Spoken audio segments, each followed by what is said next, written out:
welcome down to Devonkoi pond for another exciting week.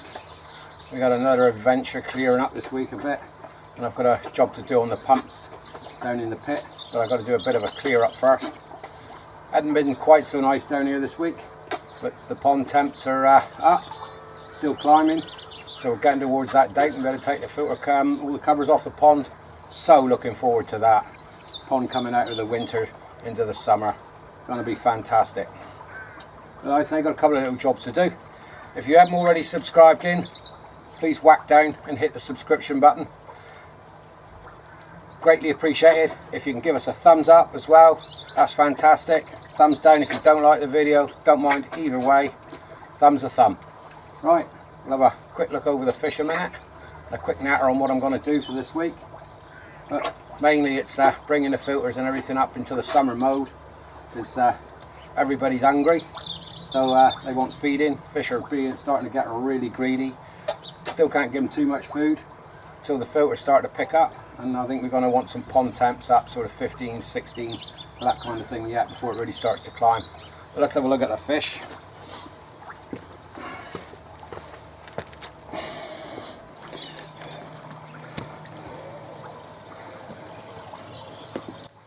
So they're all pretty active. We've got a pond temp of over 11 degrees here today, and I did see in the week 11.5, so pretty good. We haven't had much sunshine this week, and that's what actually warms the pond up. The sun on the cover is trapping the air in underneath. Got the filters going at a fair old knot, get the last of the blanket weed out, and that's been managing this week okay. It was definitely starting to die off last week, that's why I was suffering so much. But this was cleaned on Wednesday, and it's now the Saturday again, and it's pretty good today. I've got to give the 2 pods a boil later and a clean, but I've been turning the water over this week a lot faster than I normally would. I've had both pumps running at sort of 3/4 speed, so probably turning over around 16,000 litres, and I'm normally down about 6 or 8, so 10,000 litres an hour more than what I normally turn over, just to get the rest of the crud out of the water. Dead blanket weed. But yeah, fish are looking keen. So let's have a quick look at the jobs that we're going to do this week. As I said, I got these to clean in a bit. They aren't running near the top yet, even at that speed. Now let's have a look in the filter pit, and I'll show you what we're going to do there. We've got a fair bit of tarting up to do this summer. We have to retouch some of the paintwork on this and that. Over here in the pit. Right, I really need to get in here and do some stuff. I want to get all the rubbish out, so I've got some space in here. This is my sump barrel here, where everything drains down to. I'll get everything out in a bit, and you can have a proper look in there and see what's going on. But I got my brushes, lids off the easy pods here. All this needs to go down into the garden shed. So I'll clear all this out a minute, and we'll have a look and see what I'm going to pop in here. I need to get that pump that's down there, and also take the pump off the bottom of the answer. I'll tell you why I'm doing that in a minute. But let's get the rubbish out of here, and we'll take it from there. Okay, I'm kind of hoping you can see what I've got here now. This pump, that pipe that comes down, is a drainage pipe. All the filters at the top, the 2 easy pods, the 2 moving beds, and a fixed bed up there, all run back down to the pump on a gate valve off of each filter. But with the gate valve shut off up there, I can push it back up from the pump and to waste down that drain that you saw last week. But everything comes down, even the vortex here, the pipe at the bottom there, it comes over from the vortex. You can see the slide valve on that one, so I can open that one and drain the vortex down, fire the pump up, and it will push it all back up that pipe. I've cleaned out in the bottom here. As you can see, it's a little tight in here, and when I'm saying a little tight, I could just about get in there. But I've got plans to actually make it a little bit more difficult for myself again.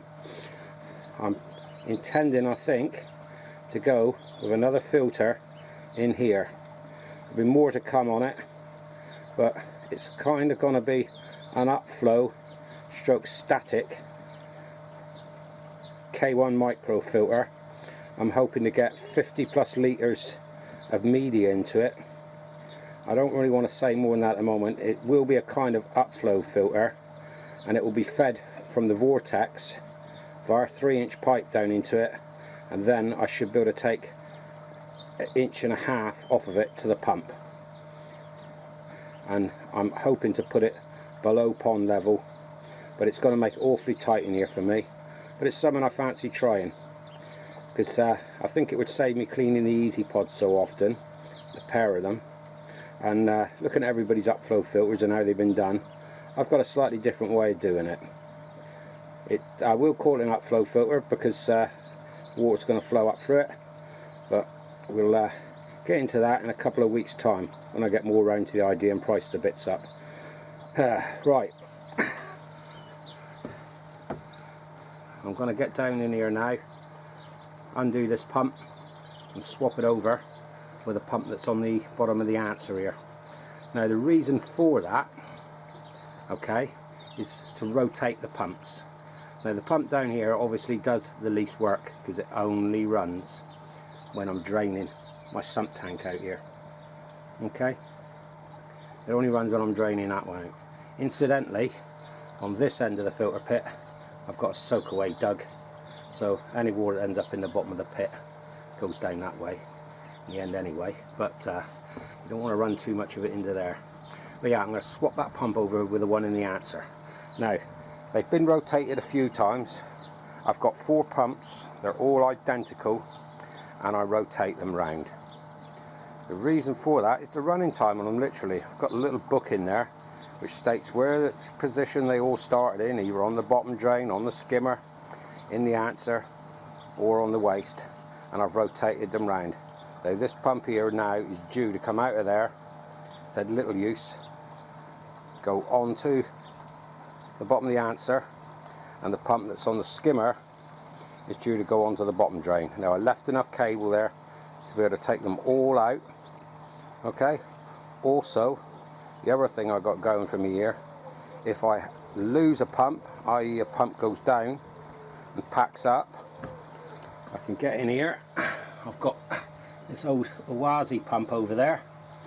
That one can either go directly onto the drain to give me that pump as a spare to put on while I'm sorting out the problems with the other pump, or I can replace the down pump straight away with the Owazi one. But let's shut everything off a minute, get in here and swap this pump over. Okay, back with you in a second. As to the plans on the new filter, I've been thinking about it for quite a while, and I've kind of come up with an idea for a filter that'll save me a bit of work on the easy pods. I've got room for it. It'll still give me a bit of struggle to get in, but I can manage to get in at it. I'm going to have a go at this kind of upflow filter. Now, I'm still not sure if I'm going to suck the water through it or push the water through it. I still want to try and suck the water through it. I do like to kind of try different things, so I'm going to try and stick with the way I'm going at the moment, which is drawing, pulling the water through.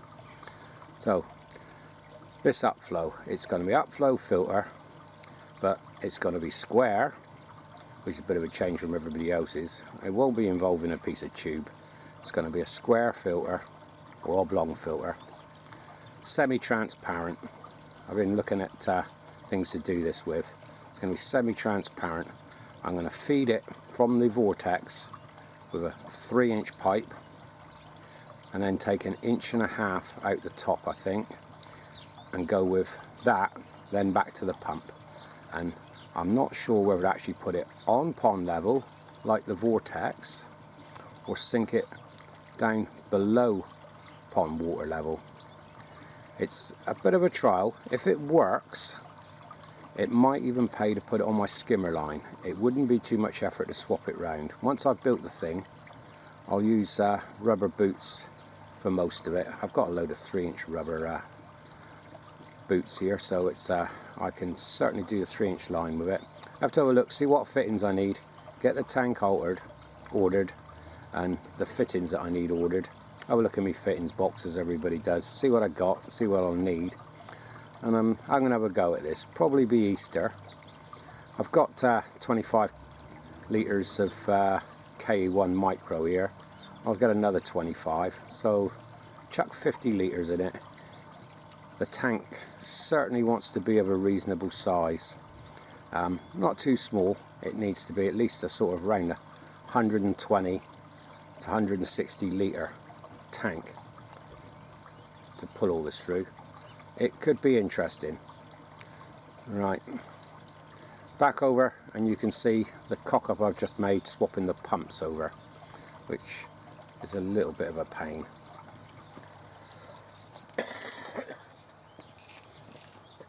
Okay, so I know you don't see me netting the fish often down here, but here's a bit of an idea to how big they are, because I know it's hard to tell. Okay, that's a 80 centimetre net. The majority of the fish are a good 60, as you can see, and I'm going to plop the net on top regularly like this to get them used to it more, because I don't net often. But I want to do a scrape at some point this week and give it a good look, so I'll be doing that. And I thought this was a way of getting them kind of used to it a bit. The other net, they freak right out when you go in there, and with these bars across the pond, it's been an absolute bloody nightmare. But say it's an 80 centimetre net, so you can get a rough size on the fish from that.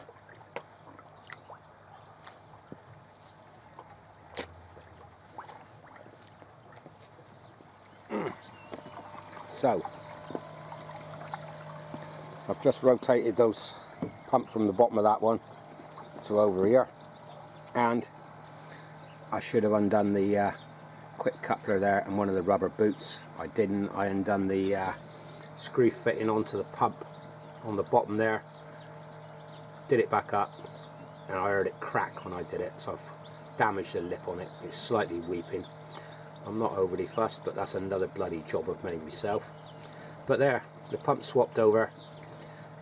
That pump, I think, has only spent 12 months running on the pond constantly through the rotations. Jot the rotation that I've just done down in my little notebook, and we should be fine on that.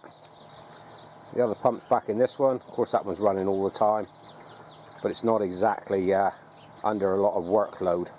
I've got it only running at 30%. Cleaning the screen. Another job I think I'm going to have to do is move this pot over, give myself a bit more room. But that's an easy job, just extend those two pipes so that it goes that way a little bit more.